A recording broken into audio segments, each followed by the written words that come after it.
All right, so this is for the Benchmark Contemporary Business Leader presentation. I'm with Nick.shaney. So first off, I'll ask you, what organization do you work for? DKPM Investment Corporation. And how long have you been employed with them? 2010. Okay, and then what was your initial role, and then what position do you currently hold? I've always been their CFO. CFO, got you. And then what industry would you say this organization Fast is food. in? Fast food, Franchise fast food, yeah. Okay, the first main question I'll ask is, what would you consider to be your greatest career achievement in this role? You can include when that took place, some people involved, maybe the material aspects, the products you guys did, or what franchise restaurants you did, and maybe some services involved. Effectively providing key financial data and inputs to the store managers, the regional managers, as well as the executive team to make decisions on a daily basis related to their periods. They have periods. In our case, we used to do 12 months, individual months. Now we're on the 52 weeks, so we do it by 13 periods every year. So each one of those periods are very, very, very important to each one of those store managers, and to deliver them, to help them be able to make a decision has been critical to the effectiveness and the efficiency in making business decisions. Why would you say that this achievement was so impactful? We were able to eliminate change. You get your could be cost of people, personnel, could be food cost. We could be paying too much for whatever that might be. Stores all vary, locations vary. We have stores in 5 different states, so those all vary, but they're still basically selling the same product. So you try to get the same baseline for all the stores. Some are a little bit different because some are located like in Colorado. We have 9 stores there. They're a little bit more heavy on the cost per personnel. Other stores like in Nebraska are a little bit inexpensive in terms of that, but the cost of the food is generally the same. So you're trying to hit the same metrics. Some store managers get lazy. Some store managers are incredibly effective. So you learn a lot from providing them the same standardization, but you have to deliver that critical information, and it's got to be done. What would you say, I know you kind of touched on it before, but what would you say, what management principles, strategies, or processes have you used in your career? For our people, we deem our people we'll call it the corporate office, as they are nothing more than serving the people at the stores, meaning that we are the bottom. We serve each individual manager, regional manager, director of operations, and they, of course, in turn serve the customer. So we are a pure service-related business, and we're at the bottom.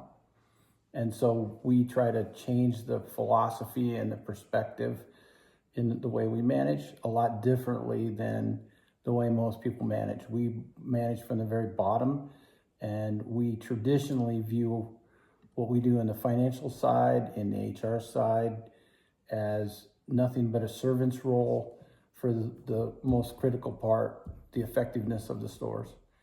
So, Awesome. So we manage our people that way. Yeah, differently. Good, thank you. So now I'm going to go through a list of characteristics, and I'm going to have you rate yourself. I've already explained to you the system, but I'm going to have you rate based on how much you feel you've used this characteristic through your greatest achievement and achieving your greatest achievement. The first one is listening.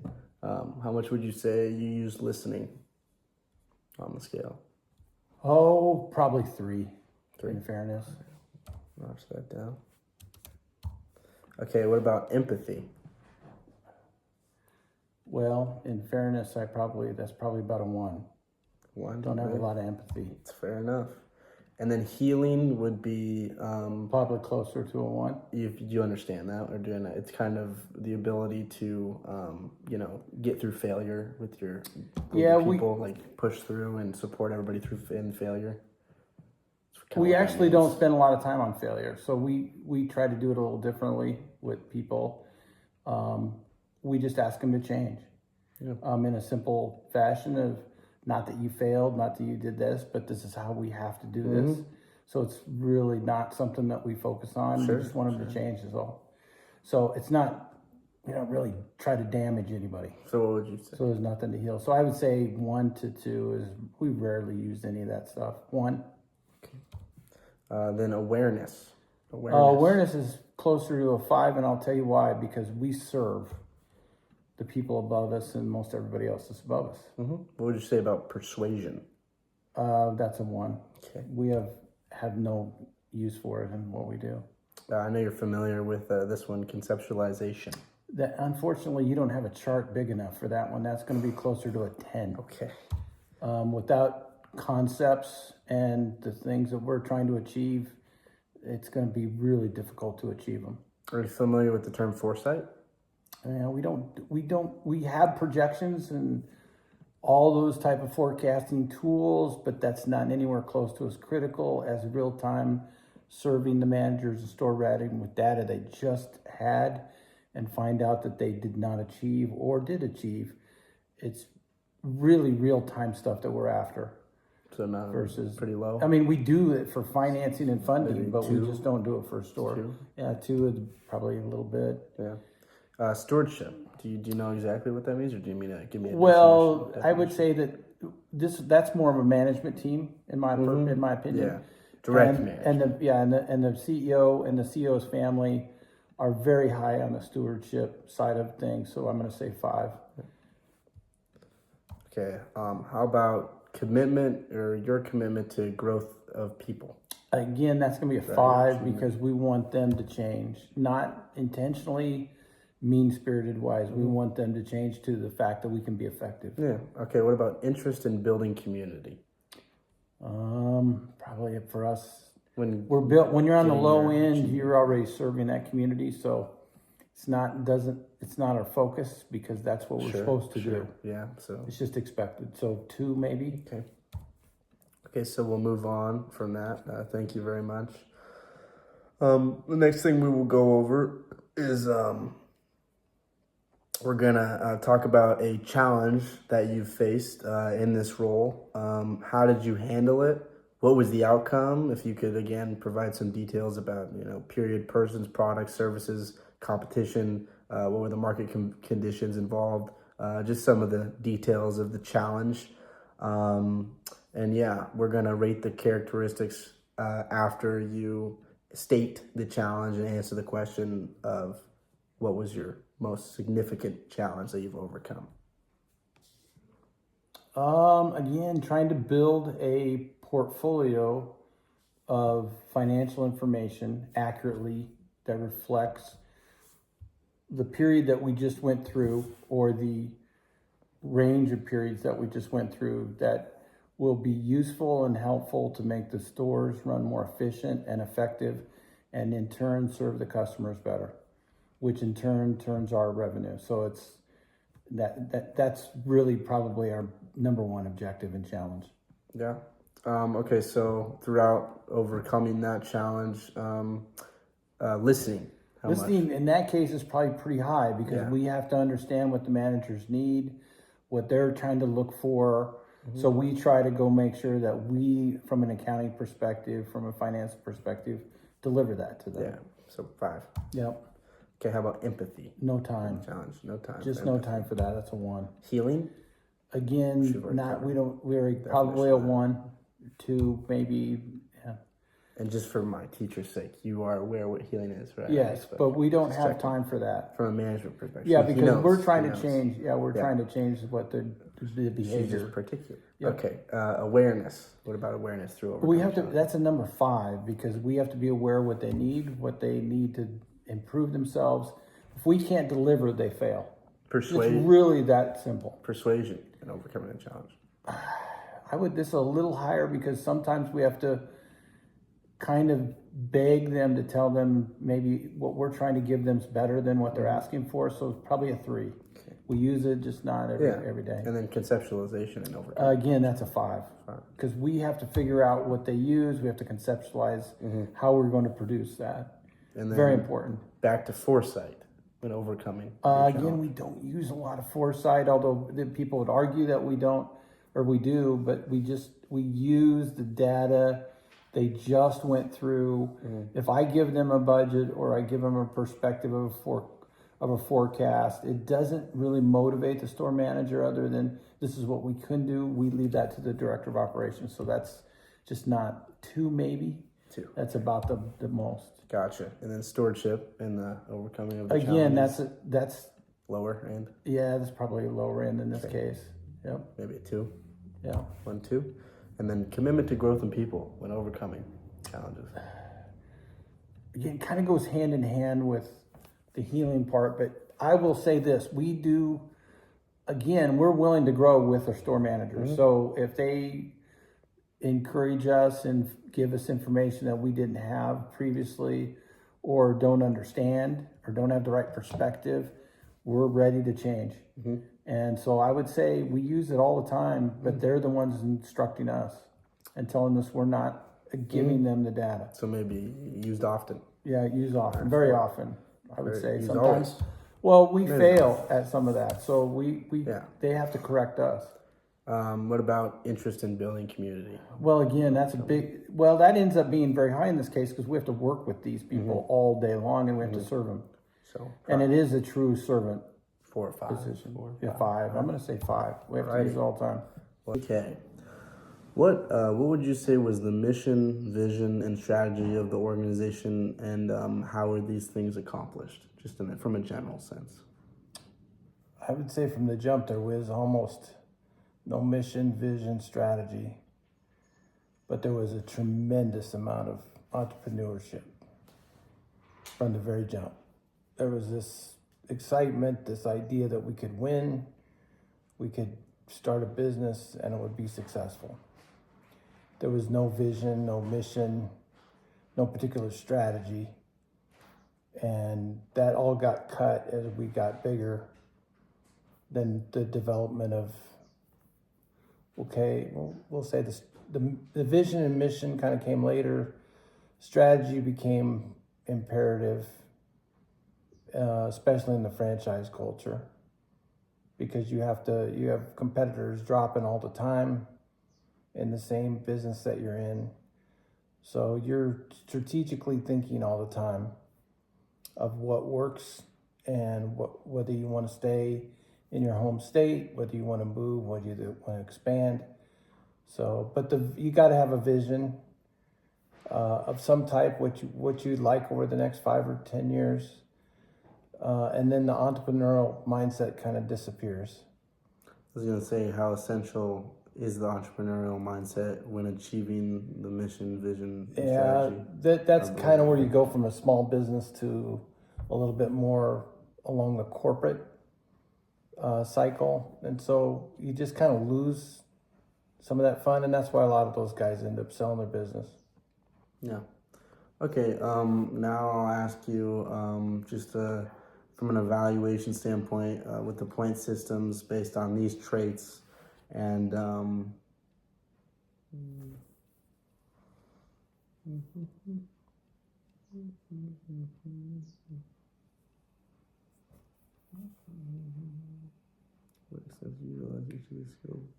okay. So on a scale of 1 to 5, to what extent did you utilize each of these skills with respect to an entrepreneurial mindset? We'll start with the need to achieve on a scale of 1 to 5. Well, that's very high.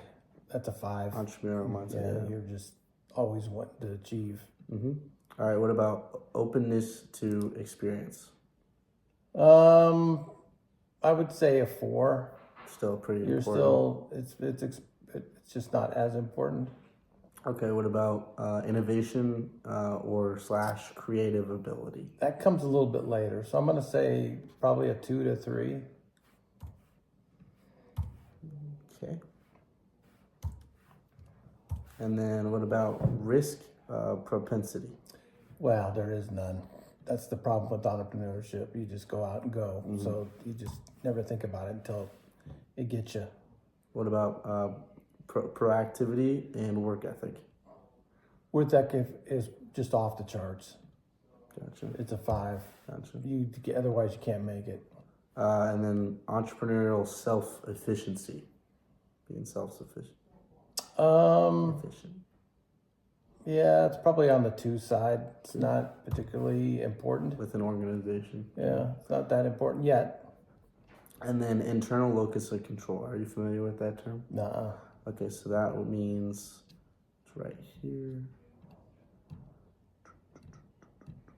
Locus of control. Okay, so that basically is the individual's perception of how much they can influence or control the events or outcomes within your organization, pretty much. What would you say that is in relation to the entrepreneurial mindset? How much was that used? A sense of that. Pretty minor, because when you're just out there just winging it, because that's what an entrepreneur really is doing, and they're working and working and working, you're not, the control part of it, that kind of goes hand in hand with the risk part. You kind of lose sight of that there is potential risks out there. And sometimes you just jump and are very successful right off the bat, but inevitably you always end up hitting the risks, and now you have to have control. And so it just comes later, in my opinion. Yeah, sure. So like a 1, 2? 1, probably the same thing as the risk. Okay. Tough deal. Now I'm going to ask you to identify 2 significant lessons or attributes that are essential towards your success.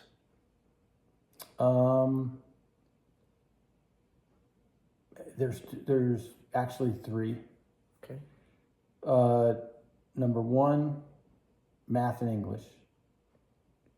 You can 2 things. Well, I know number 1 is math, and I'm going to mind that. If Sure. you are not, if you've not mastered those 2, I think it's going to be very difficult for you by yourself to have a chance.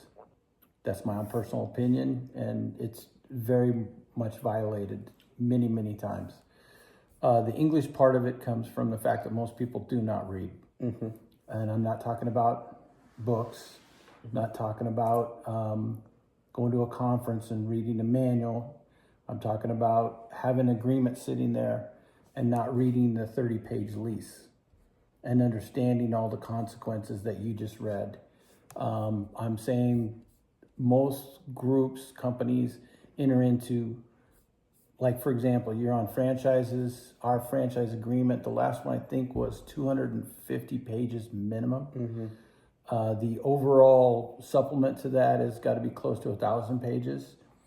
I would suspect that very few franchisees or entrepreneurs spend any time reading those pages, much like a senator and a representative refuse to read the bill they vote on. A failure that could not be more common is the failure to read. Yeah. And those are the kind of things I'm talking about. Failure to read agreements, failure to read notes, failure to read their covenants, failure to read options, their equity information. They're just failure to read. And it is common. And the inability to do math, simple, everyday, ordinary math, is incredibly common. And those are mistakes when you combine them all together. The fact that people don't take any time to read because it takes too much time is the most common mistake I see with all of our management team. And I've seen it for years and years and years and years. And it's the same way when I go into any M&A transaction. I see the same thing, whether a buyer or seller, they refuse to read the agreements. And it's incredible to me. And you add those things up, you got math you can't do, you got English you refuse to master, and then you can't read. and I'm saying you can't read. You can all read. You can read the books. You refuse to take the time. So I would kind of take this and say that most of this starts in school. Yeah. Most people refuse to read. And I think any of your instructors would tell you the same exact thing. My students, if they would just read what I provided them to read, they would be able to master my test. But I would agree with that. Or even just the syllabus. It'd be most common. Most people wouldn't even read the syllabus. So those are the kind of comparisons in business you can't read.